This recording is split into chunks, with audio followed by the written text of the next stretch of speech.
when you are coming at people from an ungrounded, dysregulated state, and you're trying to speak or communicate with that state, what they hear is not the words you're saying, is the state you're in when you're saying it. So what you actually want to communicate will get lost in translation. Hello, my dearest entrepreneur friends.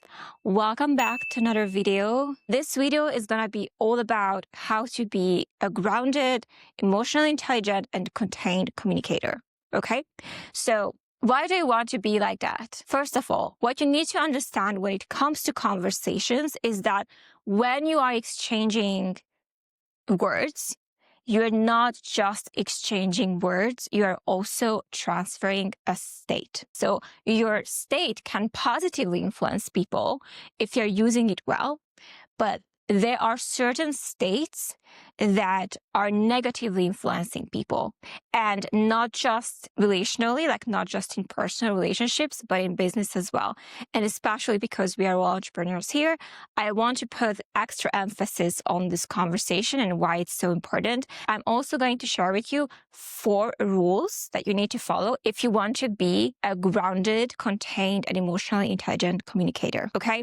So I want to kind of stay with the states a little bit because I want you guys to really understand what I mean by that and how does it affect the other person. So let's assume you're just working and all cool and there's nothing going on for you, very much a calm state, and a frantic phone call comes in, already disrupting your rhythm, your mom complaining on the other side of the phone, super worked up. In that scenario, what do you think happens to your nervous system? So if you are anything like a sensitive person, what happens to your nervous system is that you get affected by her state, and you also find yourself, your pulse is speeding up and kind of worked up by what she's saying. And also at the same time, now what's end up happening is that you're not only listening to the words she's saying, but you're listening to the words she's saying, you're trying to manage her by co-regulating with her in real time, at the same time regulating yourself so that you in your calm state can retain calmness while she's ranting on your phone for you. Now, if you're someone who has grounded and contained energy, what's end up happening in this scenario is that people can come at you with dysregulated states, and you would be able to absorb that and not let it affect you. So it's almost like you are absorbing a shock, like someone is touching the water, there's ripples, but underneath the water is still. So the ripple is present as long as there was the motion, but after that, it smooths out, basically. That's what happens to you if you're grounded. And at the same time, if you remain grounded and when someone is hectic, you can give that grounded energy back to the person in which they managed to come back to normal baseline as well. Okay, let's imagine a business scenario in which you are just about to get on a call with a client and the client arrives already angry and you find yourself affected by their anger because they weren't able to come to a meeting in a calm, grounded, and contained way. So what does that mean when we are contained? When we are contained, it doesn't mean that we don't feel our emotions. In fact, we feel them deeply. It's just that we absorb it and we let that be processed internally instead of externalizing it to other people. It also means that we are able to take space to process and come back to respond when we are back to cool cucumber state. So when we are able to stay grounded in the way we communicate, we also signal to the other person, hey, it's safe for you to be around me. This, you don't have to manage. You don't have to manage me. I can manage myself. I'm all good. Now let's focus on the message itself of what I want to communicate with you or what we are communicating so that the state gets out of the picture and we can just only focus on the message, the timing, and the capacity of the other person. And we're going to talk about that in a second. So it's very important for you to be a grounded, contained communicator because if you want to get your point across, you have to make sure your state in which you are going to approach the conversation is something that creates safety in the other person. So the other person doesn't feel like they have to manage you. They have to brace themselves. They have to be like, oh my God, like, oh, what is it this time? Like, right? So you don't make the other person think that they have to do extra labor for you. So I guess by now you want to know how to be communicating from a grounded and contained state. Okay. So the very first rule for you to be able to communicate in a grounded and contained way is when the emotions happen, when the storm happens, you pause and you don't speak. Okay? So when I'm in the storm of the emotion, when I'm all worked up and I'm all being affected and this just happened right now, I'm taking a beat and I pause and I process. The second rule is to actually reflect and process what those are. Like, what are my emotions? What am I feeling? What does that mean? What's going on for me? So when I'm reflecting on my own state, now I was feeling the emotions and now I'm reflecting on my emotions on rule 2. Then I can also, at this state, validate my own emotions. And this is key. So once I'm in this state of, let me reflect on what just happened, I felt it, processed it, and now I'm reflecting on it. This means that at this stage, I'm able to then step out of it and look at it like an observer role. And in this scenario, I can also say, okay, that makes sense that you felt that way. Okay, this is completely normal. I understand how that was for you. So I'm able to draw the conclusions. Now, you might be thinking, okay, that's cool. Maybe it's time to talk, but no. The third rule in communicating in a grounded and contained way is the other person and their capacity and receptivity. So for example, let's assume I want to talk to my sister and I felt my emotions. I kind of reflected on them and I think I'm ready to talk about what just happened. What ends up happening is I need to see if she's able to hear what I have to say. So if I talk to my sister and I just call her out of the blue and she's mid-work, and I have all my findings, I'm ready to kind of tell her all about it, but she is not in a state where she can even be receptive of what I'm saying because she's focusing on her work, she's completely elsewhere. Then no matter how much pre-work I was doing, it won't land because she cannot possibly be in a listening receptive state. So this is very important. And this is where a lot of people make mistakes.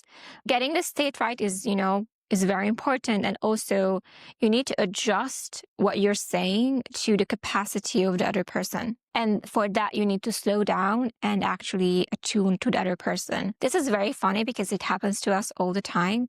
But sometimes I would have a conversation with my partner. I would notice his attention drifting and I would stop speaking. And actually, I would stop speaking and I would just sometimes leave the room and just go on and do my own thing. And about 30 minutes later, my partner would be like, hey, where did you go?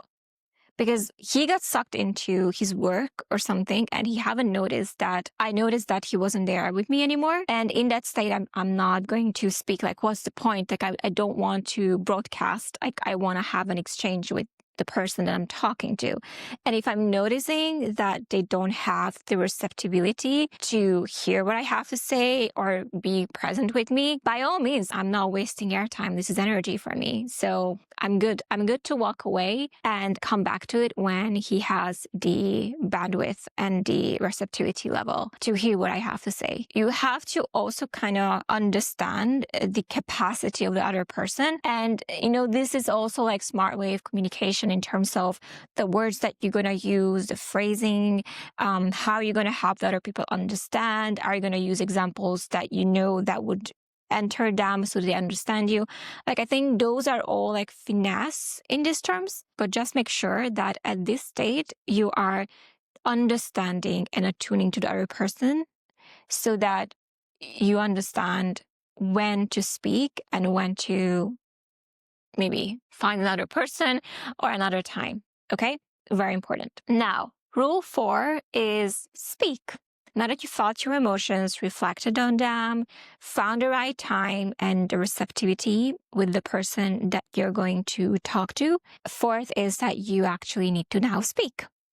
And I love this so much because you might be thinking, okay, well, I can say whatever I want. Great, you can. But to me, if I'm communicating with people, I'm communicating from truth. I know that this is very trivial, but truth is very important in terms of communicating. There's inner congruence. So what is true within you is exactly what you're communicating outwards, because people can feel if there is a mismatch between your words and your state. Like, congruence is something that people can pick up really freaking fast. So speaking from congruence and truth is the baseline of all communication if you want it to be effective. But especially in grounded communication, this is a key thing that you need to understand. And that is that you communicate not necessarily to get validation. What does that mean? It means that if I'm expressing something to you, I did the work. And if I'm a grounded communicator, I don't talk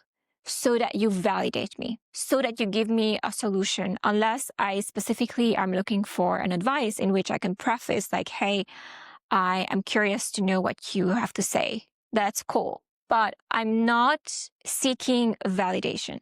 And that makes the exchanges an exchange of perspectives. That's what I love the most, that I'm communicating in a grounded and contained way. So I'm also speaking for my truth. I already validated myself. I'm good. I don't need you to validate me.